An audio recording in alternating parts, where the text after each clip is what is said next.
Pyongyang, la capital de Corea del Norte desde 1948. Un reino ermitaño y arruinado. Una dinastía aislada del mundo y de Internet. El último bastión comunista, dotado del cuarto mayor ejército del mundo. Los clichés no escasean en esta Corea.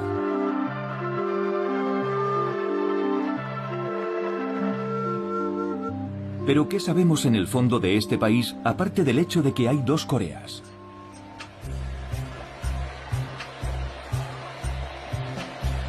Seúl, la capital de Corea del Sur desde 1948. Una sociedad civil palpitante. Un capitalismo arrollador. La 13ª economía del mundo. Un país donde cada niño tiene su teléfono Samsung y su gorra de béisbol. De nuevo, estereotipos. ¿Cómo contar la historia de Corea cuando hay dos? Dos historias. Dos países con nombres diferentes. Dos estados con banderas incompatibles y con sociedades enfrentadas, separadas tras 60 años de conflictos.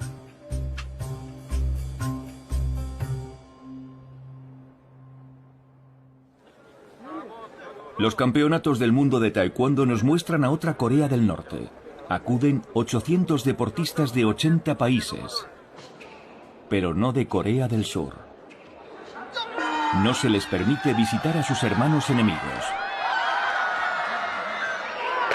No pueden ver el nuevo Pyongyang con sus portátiles, sus tienditas, sus intercambios y hasta sus anuncios. Entre el sur y el norte desde hace 3 generaciones, todo encuentro, todo telefonazo, toda carta son un asunto de Estado.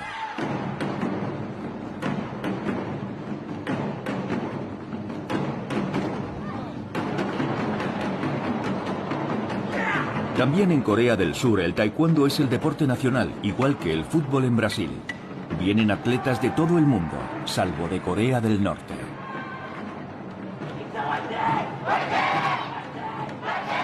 $45 millones de coreanos en el sur, 25 millones en el norte.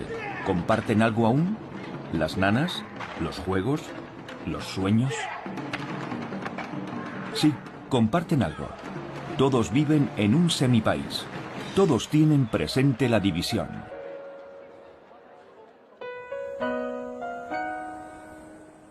Desde 1945, la ultramilitarizada zona desmilitarizada, la DMZ, separa a la nación coreana como una inmensa herida de guerra.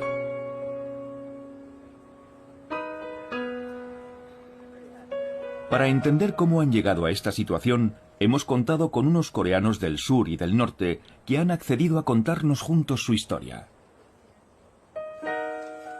Lo hacen por primera vez en esta película. Por culpa de la DMZ, la mayoría de ellos no ha podido verse antes. Corea, ¿la reunificación imposible? Primera parte, hermanos enemigos.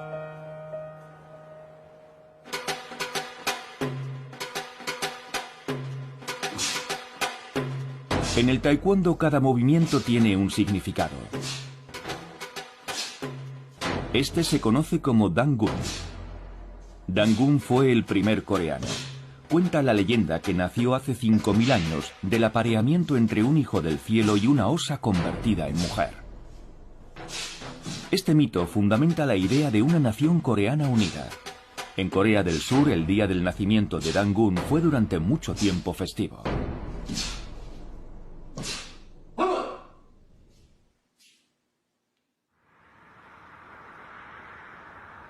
Corea del Norte, llanura de Pyongyang. La tumba de Dangun se encuentra aquí, supuestamente. Ha sido transformada en un mausoleo que el Estado norcoreano cuida escrupulosamente.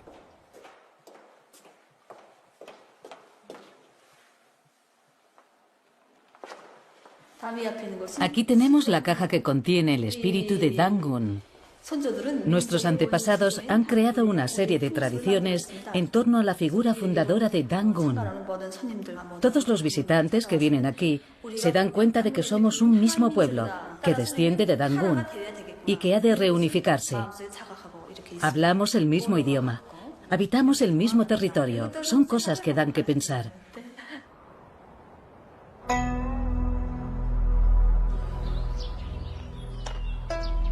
En Seúl, la capital de la otra Corea, tan solo queda ya un templo de Dangun.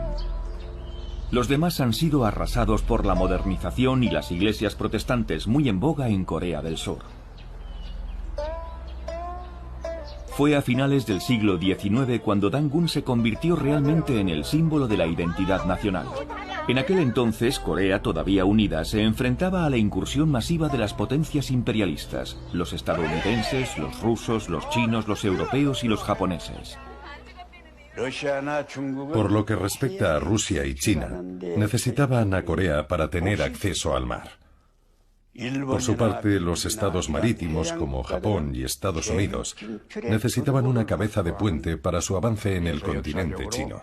En definitiva, se puede decir que Corea ha sido históricamente un nudo estratégico para esas dos potencias continentales y para esas dos potencias navales.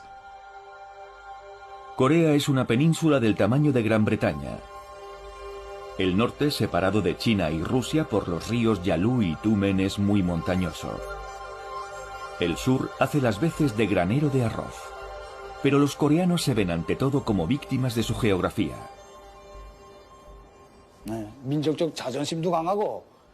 Sí, nuestra nación tiene un sentido exacerbado de la dignidad y el orgullo nacionales. Nuestros ancestros lucharon valientemente contra el agresor extranjero. Eran patriotas, corteses y sabios. Pero si algo era particularmente importante era su unicidad. Aunque hayamos sido invadidos numerosas veces por agresores extranjeros, nuestra nación ha permanecido virgen de toda influencia extranjera durante mucho tiempo. Frente a las presiones extranjeras, el país se retrae, lo que le vale el sobrenombre, aún vigente para Corea del Norte, de Reino Ermitaño. Sin comercio, ni misioneros, ni occidentales, ni tratados injustos. En 1905 Japón vence a Rusia. En 1910 transforma el país en colonia. Estados Unidos no se opone, conformándose a cambio con Filipinas. Los japoneses visten igual, tienen los mismos barcos y las mismas armas que los occidentales. Abrirán este país tan aislado. Tren directo de Busan a París, alcantarillado, gas ciudad, tranvía y teléfono. El Estado japonés desarrolla la industria, sobre todo en el norte del país. Cientos de miles de coreanos se trasladan a Japón para formarse y trabajar. La colonización es brutal. Los que se resisten son duramente reprimidos.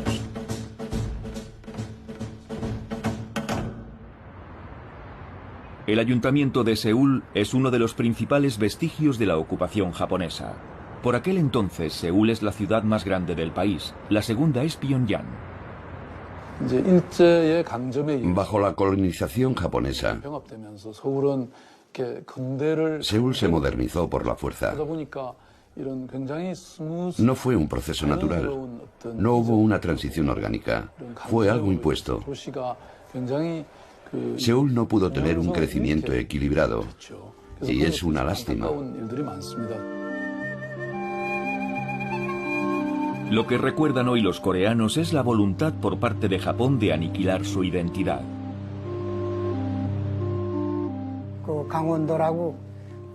Yo fui a la escuela primaria en una aldea montañosa de la provincia de Gangwon, que se encuentra en la costa este. Hasta nuestros nombres nos obligaban a cambiarlos para que sonaran más japoneses. Nos hacían usar nombres japoneses en vez de nuestros nombres coreanos. Y a los que no lo hacían, como era mi caso, les pegaban los profesores todos los días. A los coreanos nos gusta ir de blanco. Forma parte de nuestra tradición. Pues bien, cuando veían a un coreano vestido de blanco, los policías le tiraban tinta. Menos mal que han desaparecido esas cosas. Lo cierto es que los colonizadores japoneses intentaron arrebatar su identidad nacional a los coreanos.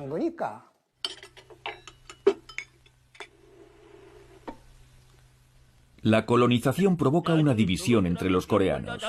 El Japón colonial busca la complicidad de los grandes terratenientes. En reacción contra ello, otros coreanos se rebelan.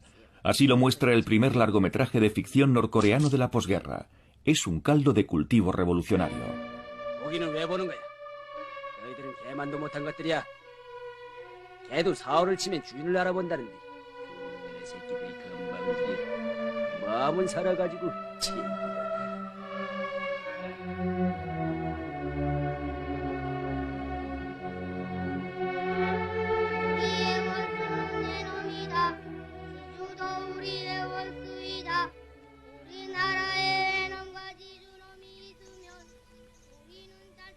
Por un lado estaban los coreanos alistados voluntariamente o por la fuerza en la política y el ejército japoneses, y por otro lado los coreanos guerrilleros que luchaban contra ellos en la frontera entre China y Corea.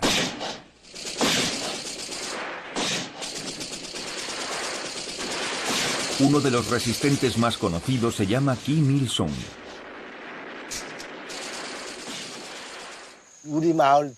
Me sentaba en el suelo y escuchaba las historias que contaban los adultos a los niños, que hablaban de los resistentes antijaponeses escondidos en las montañas, cerca de nuestra aldea.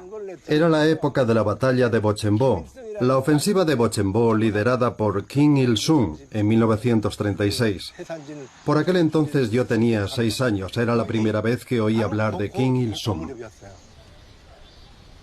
El futuro padre fundador de Corea del Norte, Kim Il-sung, nace cerca de Pyongyang. Es nieto de campesinos. En 1920 su padre, nacionalista y cristiano, huye a China. Kim Il-sung milita allí con la izquierda nacionalista coreana y se afilia al Partido Comunista Chino, antes de convertirse en uno de los jefes de la resistencia antijaponesa en Manchuria. Su casa natal se ha convertido en un lugar de peregrinación. Su vida es una asignatura obligatoria para todos los niños norcoreanos. El de la foto del centro es el camarada Kim Il-sung a los 14 años, cuando se marchó de aquí para liberar nuestro país. A su lado están su padre Kim Chung-jin y su madre Kam Ban-sok.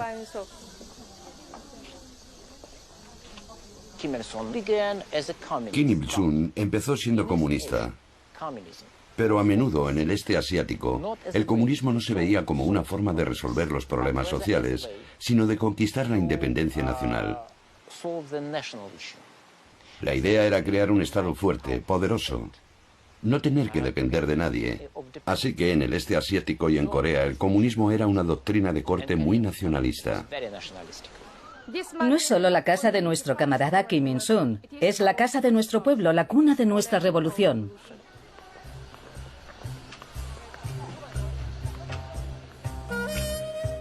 En esa misma época, en otra aldea, nace el que a su vez moldeará en gran medida Corea del Sur, Park Chung-gi, el futuro padre del auge económico.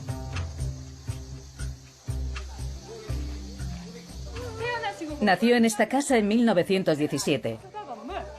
Era el menor de 5 hermanos y 2 hermanas. Estudió aquí, hasta que a los 20 años se hizo maestro. Park Chung-gi empieza siendo maestro, ataviado con el uniforme y el sable japoneses. Pobre pero ambicioso, aprovecha la oportunidad cuando Japón ataca a China. En 1937 es ascendido a oficial imperial en Manchuria. Park Chung-gi y Kim Il-sung tienen unas vidas paralelas muy interesantes. Park Chung-gi también fue a Manchuria, pero en unas circunstancias muy diferentes. Se convirtió en oficial del ejército imperial japonés. Por lo tanto, y pese a que los dos proceden del mismo entorno, de algún modo, Kim Il-sung y Park Chung-gi acaban situándose en bandos opuestos en la lucha entre colonialistas y anticolonialistas. No hay pruebas de que hayan llegado a combatir uno contra otro, ni siquiera de que hayan estado en Manchuria en el mismo momento. Pero está claro que Kim Il-sung consideraba como sus enemigos a quienes, al igual que Park Chung-gi, colaboraban con los militares japoneses.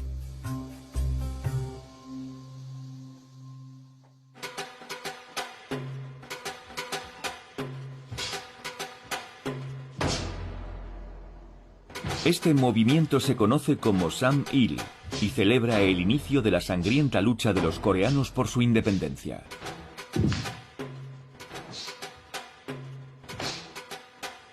Entre 1937 y 1945, la Guerra del Pacífico acentúa la fractura entre los coreanos. Pero cuando Japón es derrotado, Corea espera recobrar al fin la libertad.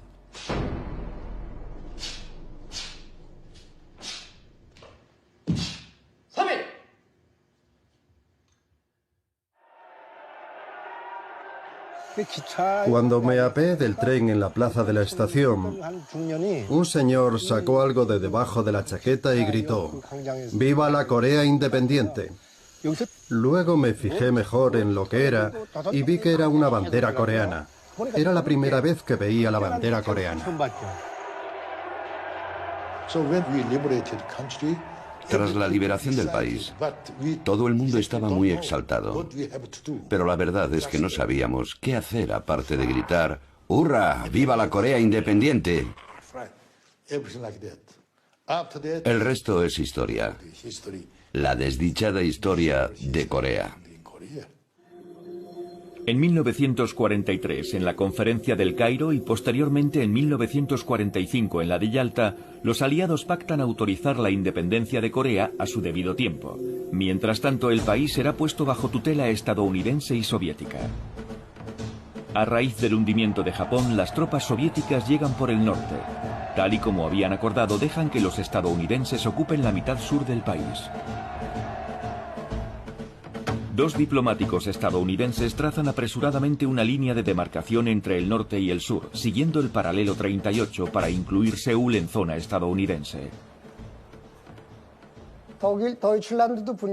Alemania acabó dividida en dos, porque había comenzado una guerra agresiva y la había perdido.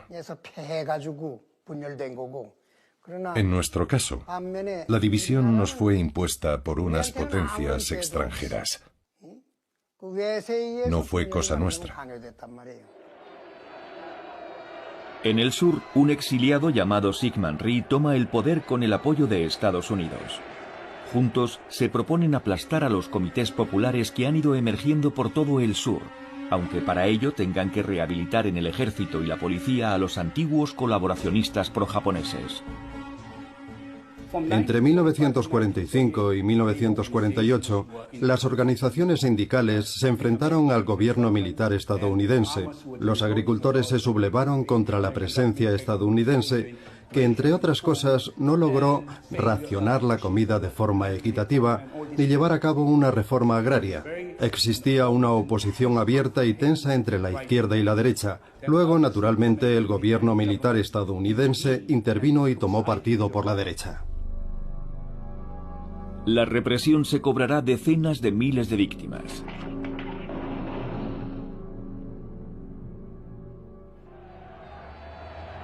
Tras volver a Corea junto con los soviéticos, Kim Il-sung, a sus 33 años, no tarda en asentar su poder en el norte. Los que él considera enemigos de la revolución son liquidados o huyen al sur. Las primeras reformas son muy populares. Durante los 3 primeros años, tomó muchas medidas. La reforma agraria, la nacionalización de la industria, la igualdad entre los sexos, la abolición del analfabetismo, muchas cosas. Me acuerdo sobre todo de los aldeanos de todas las edades y de ambos sexos que venían todas las noches a mi casa para aprender juntos a leer y escribir. Eso se me ha quedado grabado a fuego en la memoria.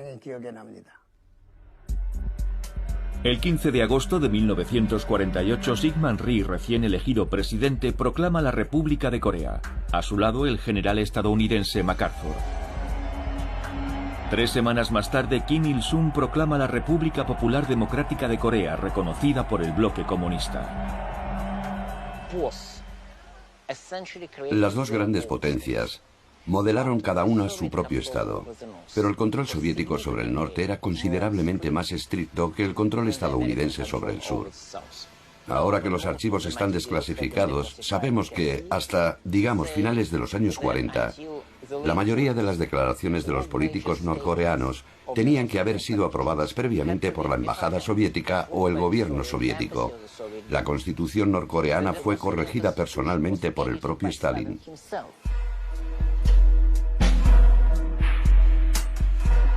A ambos lados de la frontera, las dos naciones se arman. El paralelo 38 se vuelve cada vez más infranqueable. El telón de acero parte a Europa por la mitad. Aquí la Guerra Fría convierte un mismo país en 2 estados, 2 mundos, 2 visiones radicalmente opuestas y dispuestas a morir con tal de reunificar el país.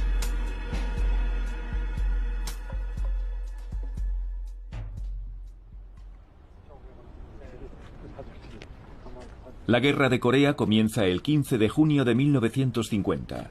Para los coreanos del norte, el responsable de la guerra es Estados Unidos. Tras hacerse con el control del sur, el ejército estadounidense habría decidido invadir el norte para luego expulsar a Mao y a los comunistas que han conquistado China. Apoyado por sus hermanos soviéticos y chinos, Kim Il-sung dirigió valientemente a los ejércitos del norte desde este despacho, infligiendo a los invasores una humillante derrota. He servido durante 63 años en el ejército. Hoy tengo 84 años. La Guerra de Corea fue provocada por los imperialistas estadounidenses, pero nuestro pueblo luchó por la reunificación. Al principio bajamos al sur para liberarlo, para que toda Corea pudiera vivir bajo un mismo techo, como una familia.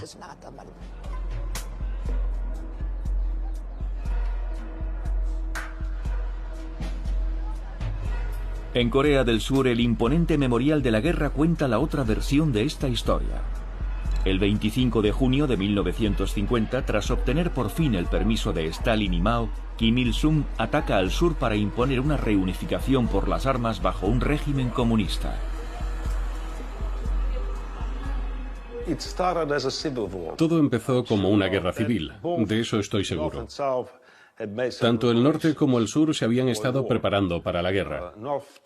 Pero el norte resultó estar mejor preparado y atacó primero para tomar el poder y reunificar el país.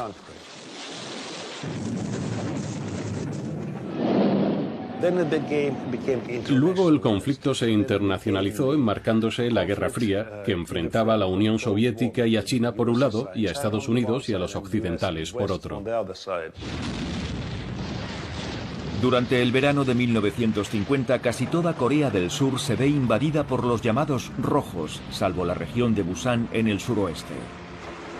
A continuación, con la ayuda masiva de las tropas estadounidenses y de la ONU, el ejército del sur reconquista Seúl y avanza progresivamente hacia el norte para conquistar el otro lado.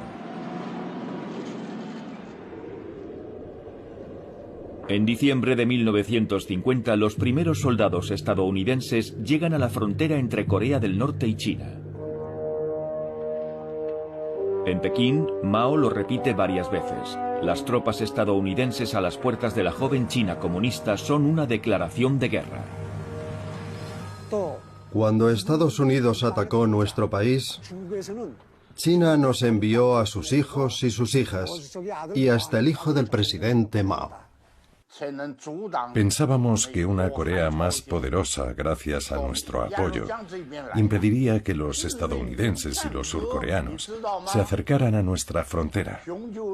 ¿Conoce el canto del ejército de voluntarios? Valientes y determinados, crucemos el río Yalu y defendamos la paz y la patria. Hemos de proteger nuestro hogar. Cientos de miles de voluntarios chinos toman el relevo de los norcoreanos agotados. El hijo mayor de Mao morirá en el frente.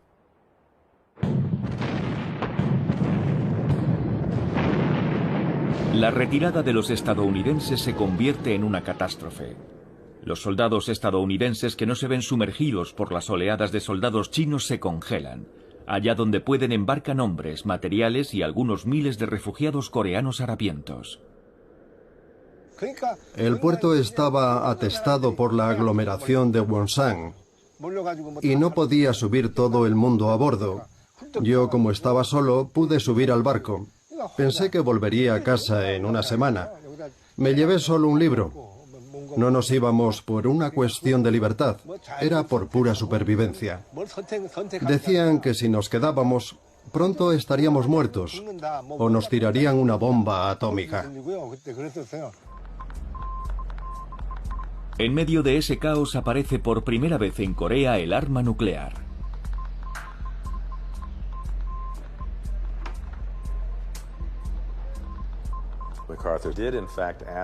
MacArthur pidió efectivamente una veintena de bombas atómicas al presidente Truman y este se las negó. Es una de las razones, no la única, que conducirán al cese de MacArthur en abril de 1951. Para MacArthur, esas 26 bombas atómicas permitirían consolidar la frontera chino-coreana. De esta forma bloquearían los refuerzos de Pekín y aislarían a la China comunista del resto del mundo.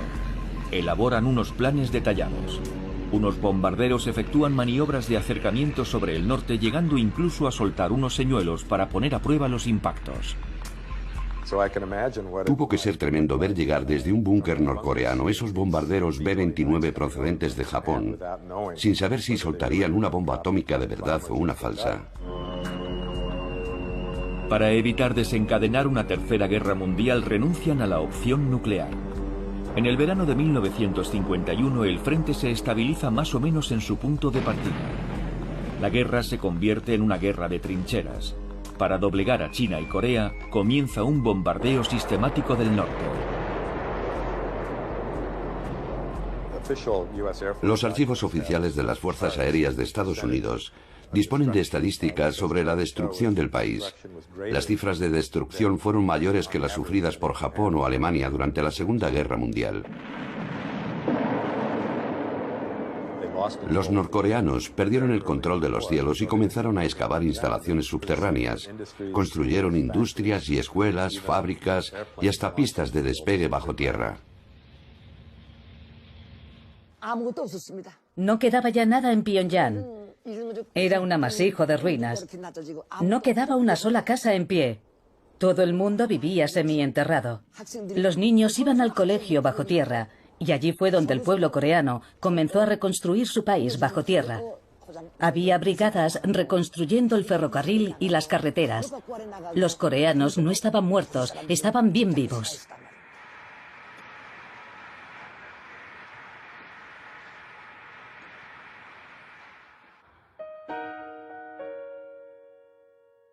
Corea del Sur está igual de devastada.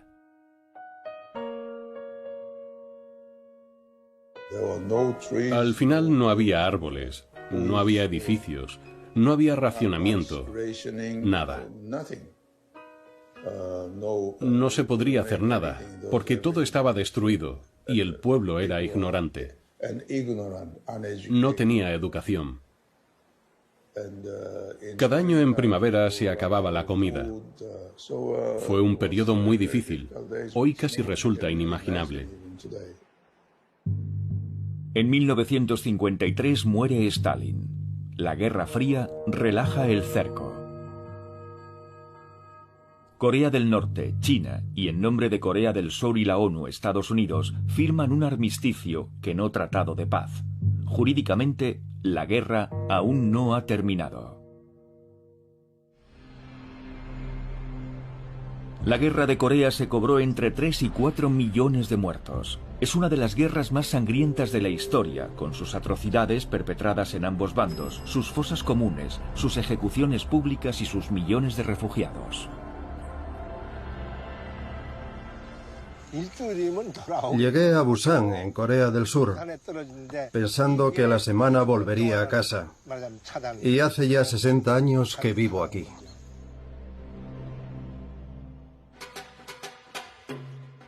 Este movimiento se conoce como Juche y es la ideología política de Corea del Norte, que asegura que los coreanos son autónomos y como tales son los amos de su propio destino.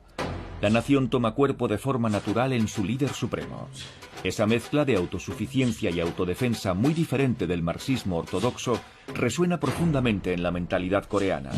En el sur, la ideología Juche está terminantemente prohibida, pero sus dirigentes buscan también una vía nacional autónoma. Pyongyang hoy encarna el entusiasmo de un pueblo que se ha puesto manos a la obra. La ciudad, en plena reconstrucción, sigue creciendo. Se construyen nuevas escuelas para los niños. Tras la guerra, Corea es uno de los países más pobres del mundo. En el norte, los grandes valedores del régimen, la Unión Soviética y China, promueven una rápida reconstrucción. El norte era un paraíso para los pobres. Era un mundo hecho para el pueblo. El sur, en cambio, era una tierra de terratenientes y capitalistas. Por eso los pobres, como mi padre, prefirieron venir al norte. Había nacido en una familia de pescadores pobres. No tenían empleo fijo. Luego, durante la guerra, se alistó en el ejército voluntario. Luchó en el frente y luego se fue a la universidad. Se casó con una profesora y tuvieron a su primer hijo, que soy yo. En aquel entonces, nuestro gran líder dio instrucciones para refundar el país. Los que tuvieran dinero tenían que dar dinero. Los que dominaran una técnica o tuvieran fuerza física tenían que ponerlas al servicio de todos. Esas fueron sus instrucciones para reconstruir el país. Las seguimos y el resultado fue realmente extraordinario.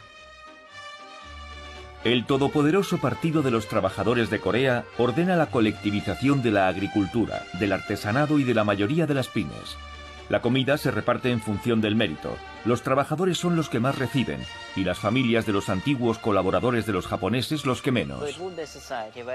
Es una sociedad donde todo el mundo trabaja duro y recibe más o menos el mismo trato por parte del Estado. Básicamente, comida gratuita, sanidad gratuita, educación gratuita, vivienda gratuita. Hay unos oficiales que lo saben todo y sobre todo está el gran líder, que es un genio, que lo sabe todo y que fundamentalmente es un dios y está al mando de una sociedad maravillosa. Estos principios casaron muy bien con la mentalidad de los coreanos y durante mucho tiempo el proyecto norcoreano fue más popular que el surcoreano. Era atractivo porque era una utopía agrícola, un paraíso para campesinos. Rusia proporciona las fábricas y China la mano de obra y los materiales. Alemania Oriental reconstruye una ciudad entera y Checoslovaquia ofrece autobuses. Todos se vuelcan con Corea, que no deja de ser un escaparate del socialismo. Estados Unidos había dicho que no seríamos capaces de reconstruir nuestro país en menos de 100 años. Pero ya desde el final de la guerra, nuestro pueblo unido ha sido capaz de reconstruir nuestra ciudad en 10 años, partiendo de un proyecto previo. Naturalmente, desde un principio, Corea del Norte adoptó el modelo estalinista, muy represivo, que no toleraba la menor crítica. Pero creo que en Corea del Norte sí existía un espíritu colectivo que, en gran medida, era auténtico. También ayudó el hecho de que gran parte de la industria colonial se encontrara en el norte del país. Aunque en términos absolutos Corea del Sur recibió mucha más ayuda económica que Corea del Norte, Corea del Sur no supo sacarle tanto partido a esa ayuda. Corea del Norte sí supo hacerlo, y a finales de los años 50 vivió una especie de milagro económico. Posiblemente tuviera la mayor tasa de crecimiento industrial del mundo. Hoy Seúl ha recobrado casi su rango entre las capitales nacionales del mundo. Allá donde antes se agazapaban los francotiradores, hoy las amas de casa de Seúl hacen la compra tranquilamente. Pero queda aún mucho por hacer para que renazca completamente Corea, empezando por Seúl. Sigue habiendo más de 1 millón de sin techo y cerca de 100.000 huérfanos a cargo del Estado.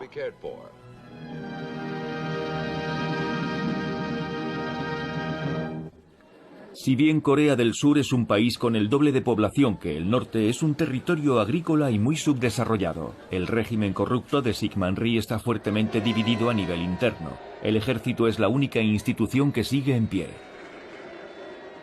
Recuerdo que me dedicaba a los asuntos de crecimiento económico y Corea pasaba por ser un caso desesperado.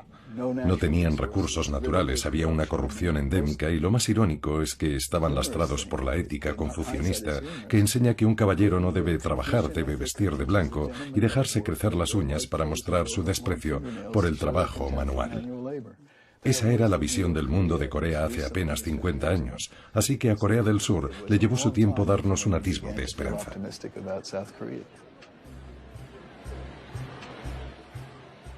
Nací en 1951, durante la guerra.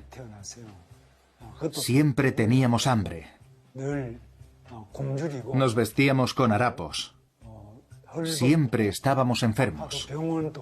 Y cuando nos poníamos enfermos, no teníamos la posibilidad de ir al hospital, porque no había. Además, hacía mucho frío. Mi sueño era que me regalaran al menos un par de calcetines por año nuevo, en invierno, cuando aún hacía mucho frío. Por suerte, hoy tengo muchos calcetines. Devastada por la guerra, Seúl se ve además invadida por los campesinos que huyen de la miseria rural. Las chabolas son legión. Por todas partes se extienden los grandes conjuntos urbanos, símbolo de este nuevo modelo urbano a la occidental. Mientras que en Japón la occidentalización se produjo hace 100 años, de la mano de Inglaterra y Europa, a Corea llegó un poco durante la colonización japonesa, pero sobre todo gracias al ejército estadounidense. Es lo que llamábamos cultura GI.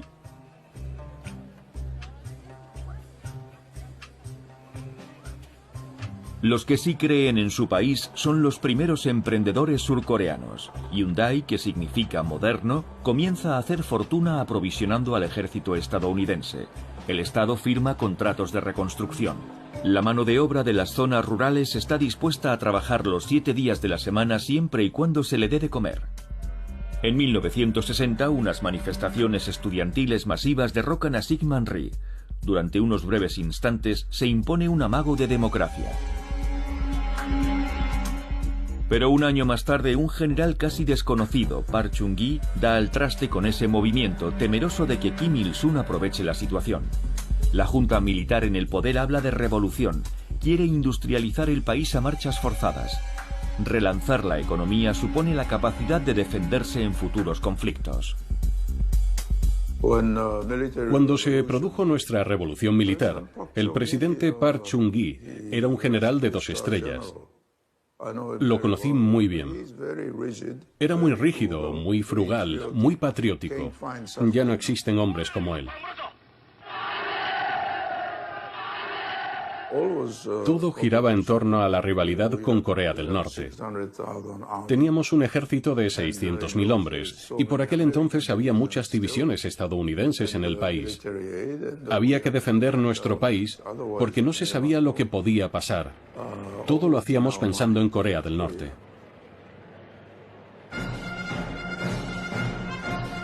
Park se compara con Bismarck, Napoleón o Ataturk.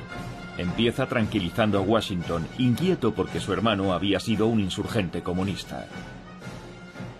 Envía a millones de mineros y enfermeras a Alemania, de donde traerán divisas al país. Lanza un plan quinquenal, industrias pesadas y exportaciones de todo tipo. Grandes grupos multifunciones como Hyundai, Samsung o Daewoo reciben ayudas a cambio de observar las exigencias del Estado. Necesitábamos inversiones para desarrollar nuestra economía. Lo que hizo Park Chung-gi fue normalizar las relaciones con Japón, lo que le permitió recibir $300 millones en concepto de reparaciones de guerra, y un préstamo de 200 millones que usó para financiar proyectos como la construcción de autopistas y barcos. Gracias a esas ayudas, la industria pudo despegar. A partir de 1965, Park envía a 2 de sus mejores divisiones para apoyar a Estados Unidos en Vietnam. Sus sueldos sirven al Estado en sus proyectos de desarrollo. Ello también permite garantizar el apoyo de Washington en la zona desmilitarizada.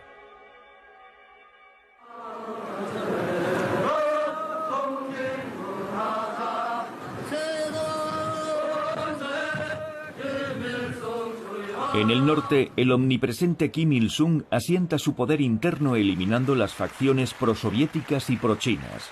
Su objetivo es no depender más de sus grandes vecinos.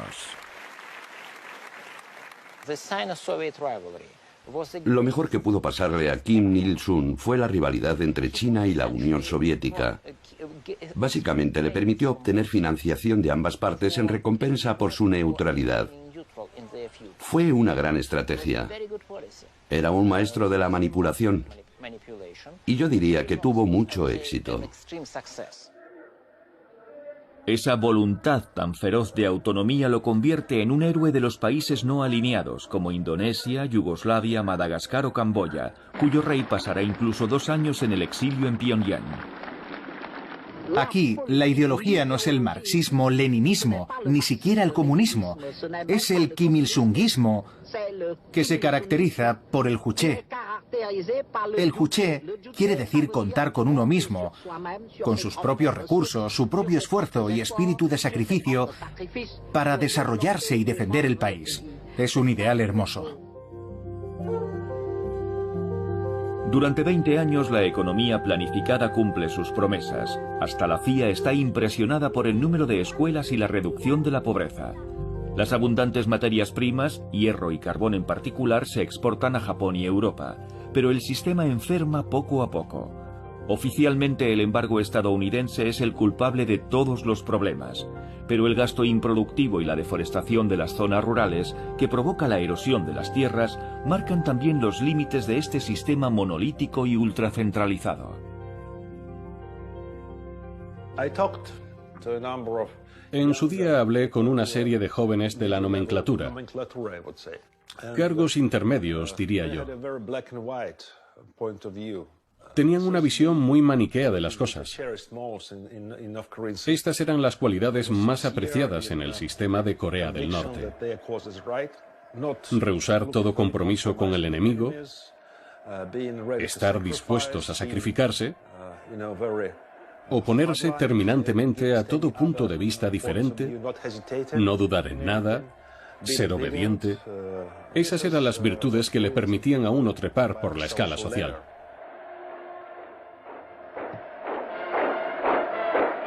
En términos de renta per cápita, Corea del Norte siempre fue más rica que Corea del Sur hasta 1975. En 1975, tanto Corea del Norte como Corea del Sur alcanzamos la misma renta per cápita de unos $500. Por aquel entonces era una fortuna en Corea. Por aquel entonces Corea del Sur se abre al resto del mundo. A raíz del primer choque petrolero, los grandes grupos industriales se lanzan a la exportación masiva de acero, barcos y coches, así como de mano de obra dócil y cualificada. Hyundai envía a 160.000 trabajadores a Oriente Próximo. Su labor le reporta hasta $10 millones al año. Las tasas de crecimiento se disparan. Este se convertirá en el modelo coreano del sur esta vez.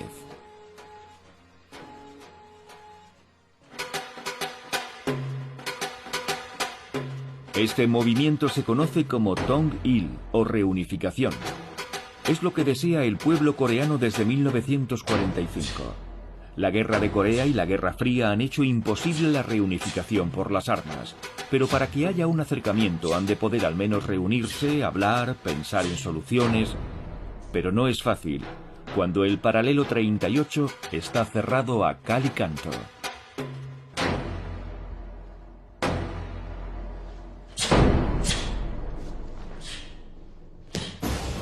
Entre 1953 y finales de los años 60, el conflicto en Corea amenaza con resucitar en todo momento. Abundan las escaramuzas, hay espías en todas partes. En 1968 se teme incluso una extensión de la guerra de Vietnam. Su comando norcoreano enviado para asesinar a Park Chung-hee llega hasta el Palacio Presidencial de Seúl.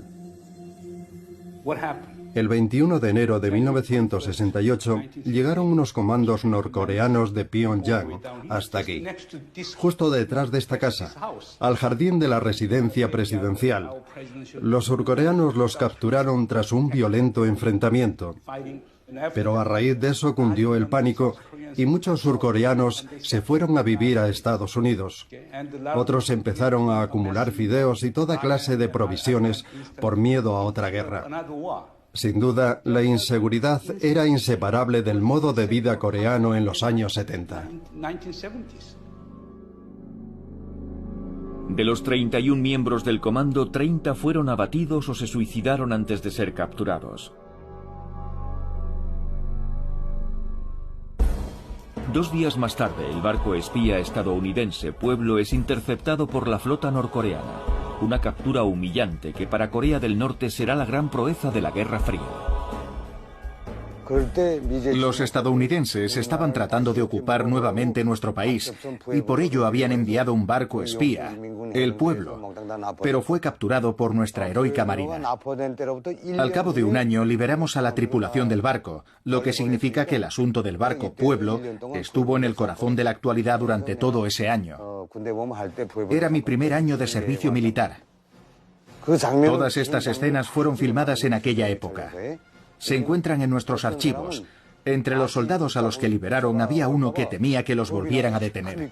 No paraba de mirar hacia atrás y todo el mundo se reía de él. La liberación tuvo muchas escenas de este tipo.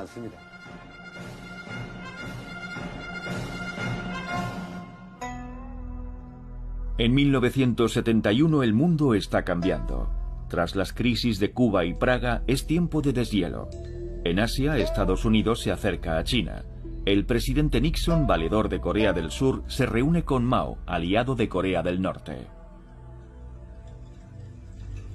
Temeroso de sucumbir a ese acercamiento, Park Chung-hee decide enviar al jefe de la KCIA, los temibles servicios secretos surcoreanos, para que se reúna con Kim Il-sung.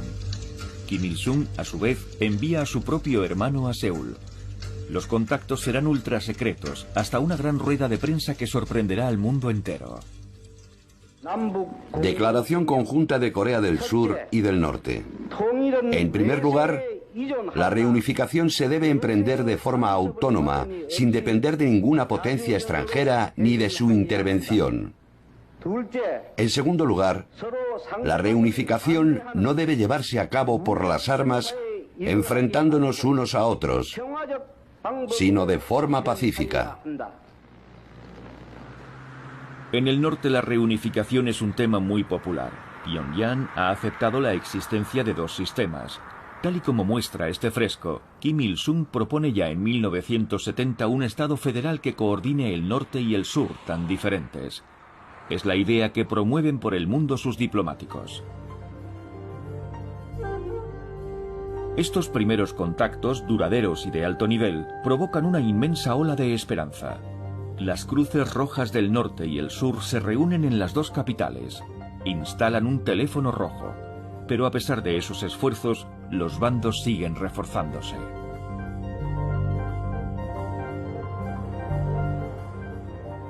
En 1973, la CIA nombra a un nuevo jefe de estación en Seúl. Su contacto local era el brazo derecho de Park Chung-hee, el propio Lee Ju-rak. Le llamé y le pregunté qué sentía uno al sentarse delante de su enemigo jurado. Y me dijo, es un hombre muy fuerte, un tipo de armas tomar. Se mostró muy positivo. Lee Ju-rak vio como algo positivo el control que ejercía sobre su pueblo Kim Il-sung. Volvió a reunirse con Park Chung-hee y le dijo, si queremos hablar con ellos en igualdad, vamos a tener que imponer un control similar aquí. Lee Ju-rak sacó la peor conclusión posible de su reunión con Kim Il-sung. Park Chung-hee aprovecha para promulgar una nueva constitución hecha a su medida. Se declara presidente vitalicio y refuerza la represión. En aquellos años, entre 1970 y 1971, fui arrestado por la policía. Me encerraron en un correccional de menores. Personalmente, he conocido todas las cámaras de tortura habidas y por haber.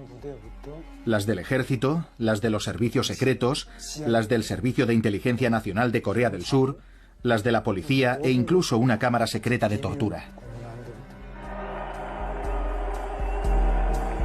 El objetivo más célebre del régimen es Kim Dae-jung. Este popular opositor de izquierdas ha estado a punto de ganar las anteriores elecciones en las que competía contra Park Chung-hee. Kim Dae-jung sobrevivirá a numerosos intentos de asesinato y se convertirá en un gran hombre de Estado. Pero la violenta realidad de la península no tarda en aniquilar el sueño de un rápido acercamiento.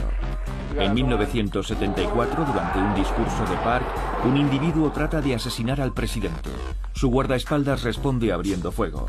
La esposa de Park muere alcanzada por una bala perdida. El sur acusa al norte de estar detrás de esa muerte. El miedo vuelve a instalarse.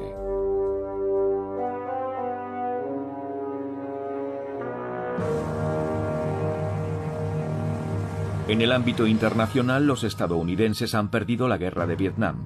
¿Quién sabe si se decidirán un día a retirar los misiles nucleares desplegados en 1958 en Corea del Sur?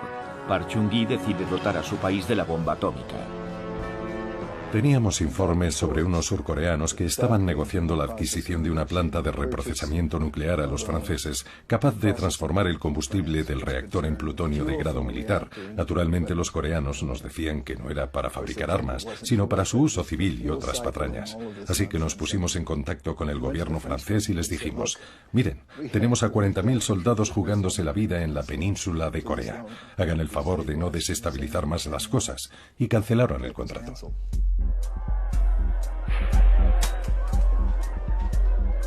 Park Chung-hee será asesinado a su vez a manos del jefe de sus servicios secretos, nada menos. Se desconocen sus motivos.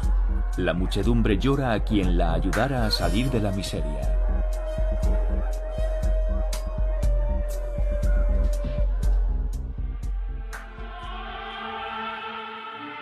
Para garantizar su continuidad en el poder, Kim Il-sung ha comenzado a formar a su hijo mayor, Kim Jong-il, para que lo suceda un día.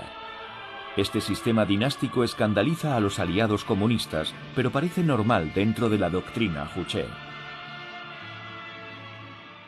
En 1985, las primeras reuniones entre familias separadas desde la Guerra de Corea marcan un pequeño avance.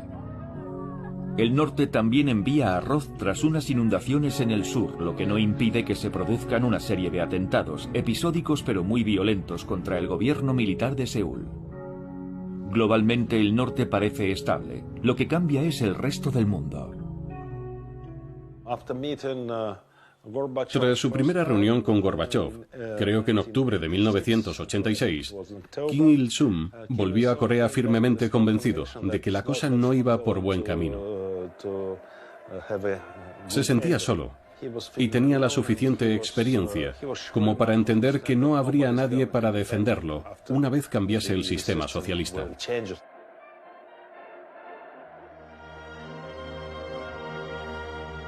Pekín y Moscú se interesan cada vez más por los nuevos mercados surcoreanos y cada vez menos por la economía envejecida del norte. Voy a contarles una historia real. Mao había regalado unos cazas MiG-25 a Corea del Norte. Al cabo de un tiempo, había que hacer una revisión general de los aparatos. Pero en aquel entonces, China ya se había convertido a la economía liberal. Así que la fábrica china les dijo: de acuerdo, lo haremos, pero ¿quién nos va a pagar? Corea del Norte contestó: si nos regalaron los aviones, ¿por qué tenemos que pagar la revisión? ¿Es que ya no somos hermanos? Le enviaron un informe a Deng. ¿Y a que no saben qué les contestó Deng? Ahora también vendemos armas. Tenemos que hacer negocios. Los norcoreanos se enfadaron mucho. Paralelamente, en el sur, el ejército cede por fin tras 10 años de protestas, masacres y manifestaciones. En 1987, Seúl celebra sus primeras elecciones presidenciales libres. Al año siguiente, la nación vive los Juegos Olímpicos como la consagración de esa apertura. Aquellos Juegos Olímpicos dieron a los coreanos un sentimiento de orgullo. Les permitieron darse cuenta de lo que habían logrado y lo que podrían volver a hacer. Se habían abierto al exterior. Los Juegos Olímpicos de Seúl fueron muy importantes. Ningún otro país socialista observó el boicot exigido por el norte, salvo Cuba. El equilibrio de la Guerra Fría se está modificando, pero la Corea Unida sigue siendo un sueño remoto. En otras partes del mundo, hasta en Europa, la Guerra Fría se acabó en ese momento, pero en la península coreana sigue en pie.